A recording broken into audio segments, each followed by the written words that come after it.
Hi, I'm John Gunterman, and I want to welcome you to another episode of the Poultry Keepers Podcast. Joining me in the studio are Mandolin Royal and Rip Stalvey, the rest of our podcast team, and we're looking forward to visiting with you and talking poultry from feathers to function.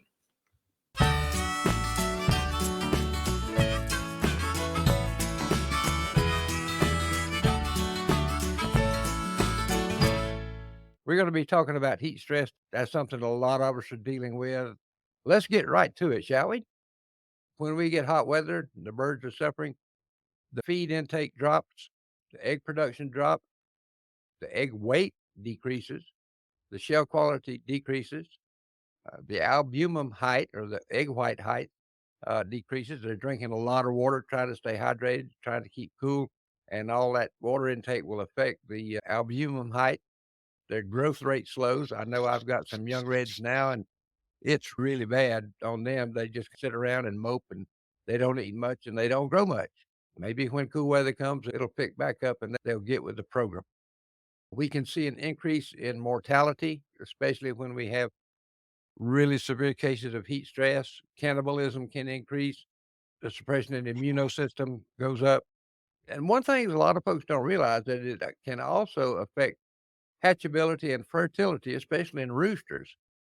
Although I think most of us are probably done hatching by this point, I know we've still got some diehards who live further north and aren't quite as impacted with the heat that are not having those problems.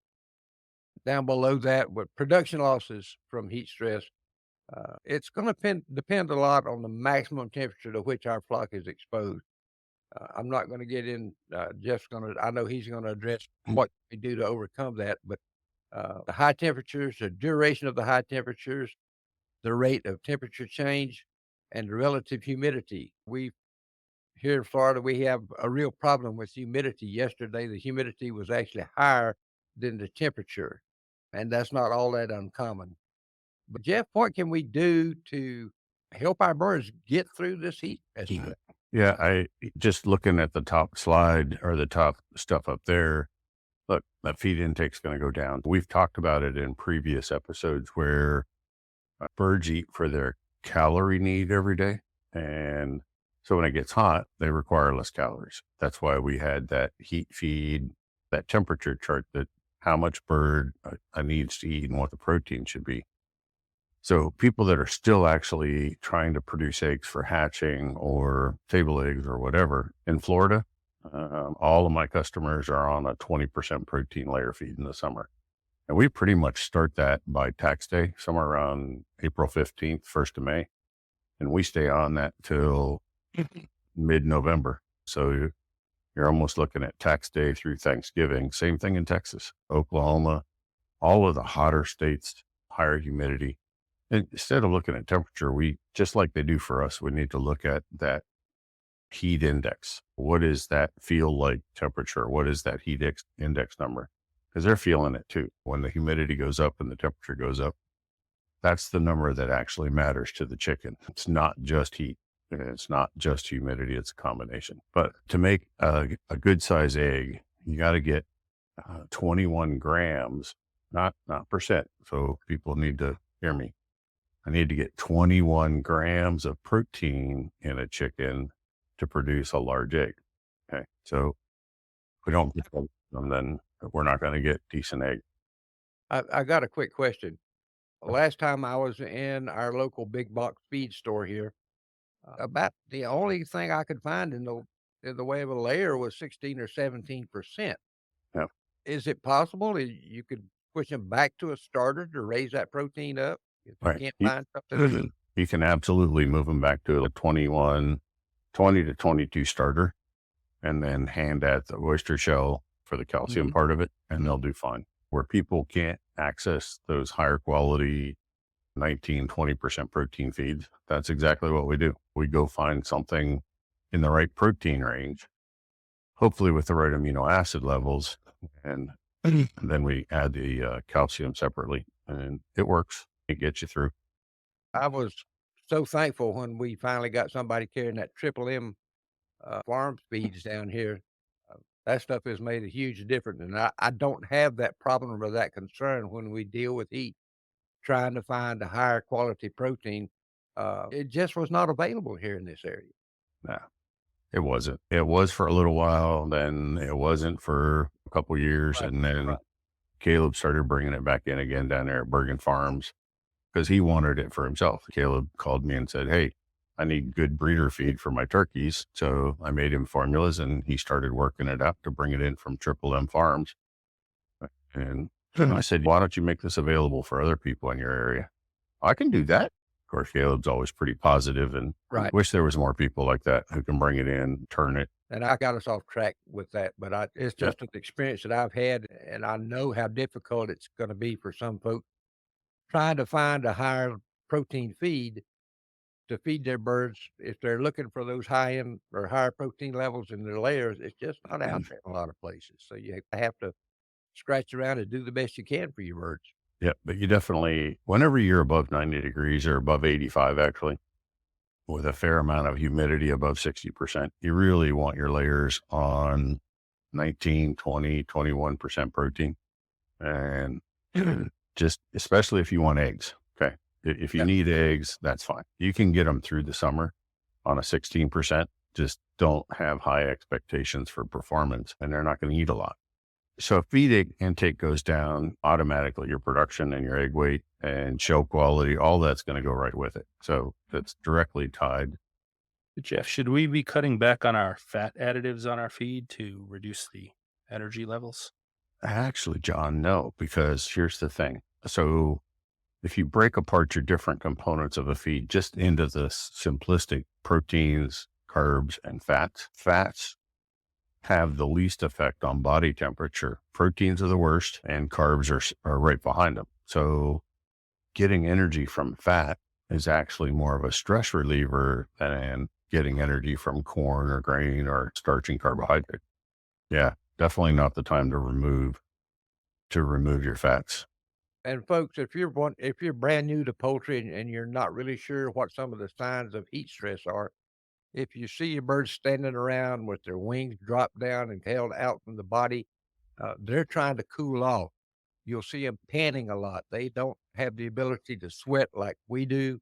So the only way they can get rid of body heat is through opening those wings up and trying to cool off, through panting, and also their comb and wattles will also serve to help dissipate their body heat just by circulating the blood through those. But if you see any of those combinations going on, you need to do something for your birds before it gets too bad. I talk to folks every year who have lost birds. I talked to one Orpington breeder.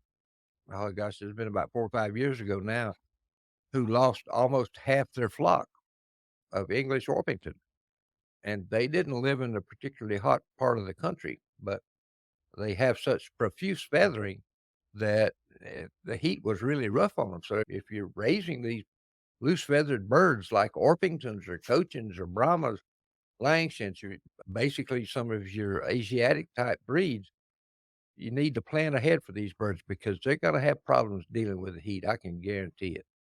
Rip, people don't want to hear this, and I beat a dead horse, so to speak. But when we hit this end of July, beginning of August, it's a perfect time to mulch your birds. And here's the thing. You want to get rid of the internal fat because all it's doing is holding heat.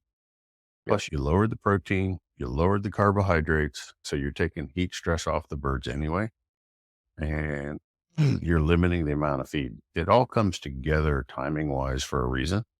When you hit the hardest, now people living in the tropics with 12 hours of light and the weather's always Yeah. 85 degrees, the birds don't really know when to molt. I think it's more based on the length of day, just shifting a little bit that might trigger it, but it's not as indicative as what we have up here in the Northern Hemisphere. It's completely different, but Yeah.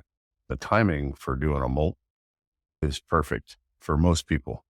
Birds want to do it that time anyway. Hard part is right now are all the fairs and some of the shows, but 4-H shows and county fairs and so on. You want your bird to be looking good, and it's tough. It is. So many shows, particularly north of where I live, much further north, occurred during the summer, and that's the hardest time of the year to have a bird in condition to show well. You can just look at them cross-eyed and they'll start dropping plumage, just molting like crazy.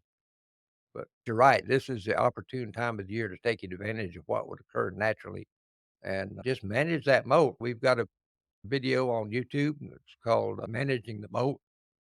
We did a live stream on that, and Jeff was talking to everybody through exactly the steps you need to go through to properly manage that molt and drop that excess body weight. I'm just going to echo what he said because we can't say it enough.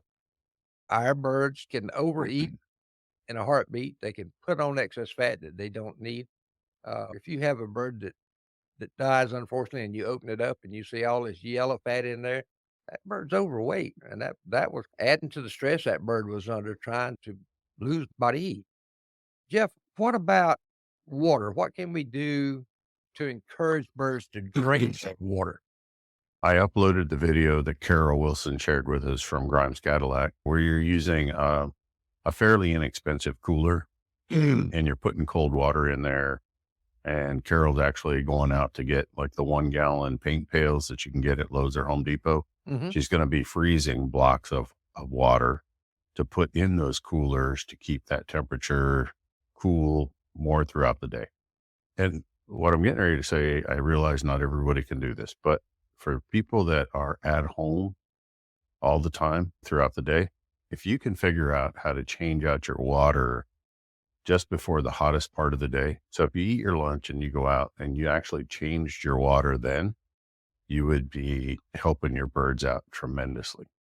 As long as there's air movement, the birds also, so using fans, setting up your buildings, trying to get as much air movement as you can is going to help the birds. They do perspire. So that evaporation process, if there's no air moving, the birds are just miserable no matter where they're at. So that's going to be a big help. I actually told a breeder out in California, if he could rig up his pens with recirculating water, like they do in motels and other places. So you get hot water right away. In this case, you would get cold water right away. So tubing going through all the pens where the birds are and doing a cutout trough, but the water's constantly moving in there. Because birds will chase moving water. We've all seen it, right? You dump a bucket and they're going to chase dirty water across the floor or across the ground. Yeah. Friends of mine down there in O'Brien, Florida, they figured this out with their turkeys, right? So they'll actually use that 1/4-inch tubing, small spaghetti type tubing, and they'll rig that up. So it just dribbles all day into a pan, right? All day it's moving. They increase their water consumption by nearly 20%. By doing that, they increase their feed consumption by almost 40%, and they knocked off grow out time for those birds. Those are pretty good. Those are really good numbers. When they figured out that the turkeys they wanted running water, and he sent me a video. I should share that with you. Remind me tomorrow and I'll try and dig it up. But he sent me a video of that dribbling into a pan underneath. Turkeys are just reaching right up there. They're trying to get to that water source, catch it while it's in midair. It's hilarious. If you need some good redneck entertainment, this is it. I know I've got some good friends who are into birding and bird photography of wild birds and all this kind of thing. And they actually have what they call a water dribbler that attaches to the side of your bird bath. It's just constantly dripping water. And the sound of that water, the birds just flock to it. I can absolutely see where it'd work with poultry. I have never seen any type of poultry that didn't like to chase water. I never have. And you're older than me, Rip, but you know it to be true. Absolutely. Right? You're thinking, you birds are stupid. I just gave you fresh water and you're chasing it across the dirty floor, right? So you can figure out a way to move water, and once they find it, you'll increase that. And if you can figure out how to cool it and move it in a recirculation system, you're going to do a lot for your birds. Somebody on one of our groups, and I don't know whether it was a Poultry Keepers 360 Facebook group or your Poultry Breeders Nutrition group, posted a design that he had for recirculating water. I'd have to go back and look to see if I could find it. The only other one that I shared, you're right, and I don't remember who that was, but I've shared one, but it's more in like a large coop confinement for a group of layers. Yeah. And really, he just had 2 35-gallon trash cans at both ends, and he just uses a sump pump, and he'd run it down that tube, and it'd go to the other end, and when the sump pump kicked on, it'd push it back, and it just recirculated. Then he had a stock float, so the barrel never ran out of water. But he's doing that for winter water. So it helps keep it from freezing in the northern winter times. And folks, this just occurred to me, but if you have a garden center around you that carries a lot of equipment for aquaponics and hydroponics, they're going to have some of these smaller pumps, and they're not really all that expensive. So that could be a good place to pick up one of those without paying a horrendous price for it. If you want to get really crazy, this is what I do here. I have from a company called Pet Safe. You can find them Tractor Supply, online at Chewy, wherever, right? Pet Safe. I have a water fountain for my 3 cats and the dog, right? And I can't tell you how many times in the course of a day I watch them. They're drinking where it comes out of the fountain versus out of the bottom of the trough.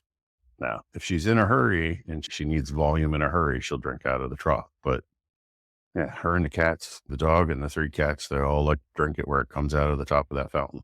You could invest in those, and you need electric, but I swear you're going to increase your volume of water intake. And then anytime you get more water in them, they're going to be healthier. Just bottom line. About, and we've talked about this in other situations, but would there be any benefit, to example, adding molasses to your water? And I posted that out there. Did you put it on Poultry Keepers 360? I know I put it on Poultry Breeder Nutrition, but basically the poultry electrolyte, and you can use it for anything. I shouldn't just say it's for poultry. Here's the thing.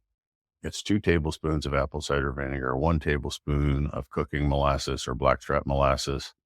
And this is per gallon of water, and grate about a teaspoon of fresh ginger and about a teaspoon of salt, right? Mix that up really good and serve it. And I think, John, aren't you doing that? You just described what I drink every day and give to my chickens when it's appropriate. I try not to give it to them all the time. I quit using the word switchel because people thought it was some sort of voodoo. I found out there's an alcoholic drink, Haymaker's Punch, that they also called switchel, that's loosely based on the same flavor profile. Right. But if you look up homemade switchel, the base formula is what I just gave you per gallon. And don't put the lid on when you put the ginger and everything in there, because it's going to fizz up. It actually gets a little fizzy, like a carbonated soft drink, and it's fine. But just don't put the lid on too tight. You could have an accident. Oh. But the birds are going to love it, right? And when it's really hot, you can make this up 3-4 days ahead of time. Not going to spoil. It's really simple. But as far as heat stress, it's phenomenal. When I use it, I empty my waterers on a daily basis because I was worried about bacteria buildup because of the excess sugar. Mm-hmm. I mean, when you're not that much of a concern. Yeah. If you used it today and tomorrow you just went in and put in fresh water, I'm good. I'm good with that. Just depends on how often you're doing it. But when you're above 90, 95 degrees, or your heat index is above 90, man, I could see doing it at least 3 or 4 times a week. And as soon as you serve it, you're going to see the energy level of the birds pick up within an hour. It is phenomenal how much difference it makes. I know how much of a difference it makes when I drink it. Okay. It's crazy. It's a real energy boost. I was calling it chicken Gatorade for a little while, but that's not really fair. Switchel is hard for people to understand or Google it. So I don't know, but the recipe's out there, Poultry Breeder Nutrition Group. And Rip, you can grab it and put it on the other. Phenomenal stuff. Cool water, lots of shade. Try and capture as much garlic moving going to help air. this time of year?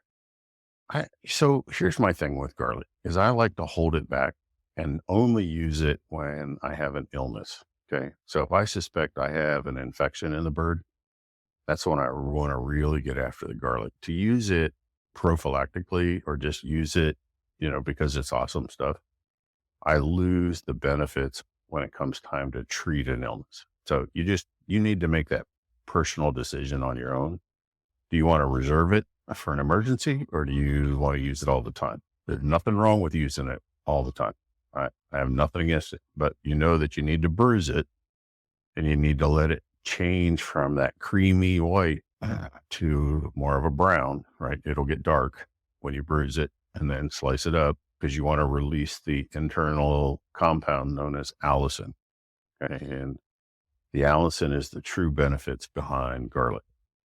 What about vitamin or mineral supplements? Anything you would suggest there? I've heard all sorts of things, but never tried any. I'm not opposed to them. Here's the thing is all the electrolyte packs that you buy at Tractor Supply, Jeffers Supply, everywhere online, if you look at them and read the label closely, potassium chloride, magnesium chloride, sodium chloride, okay, They're loaded with salt. all those are salts and too much salt.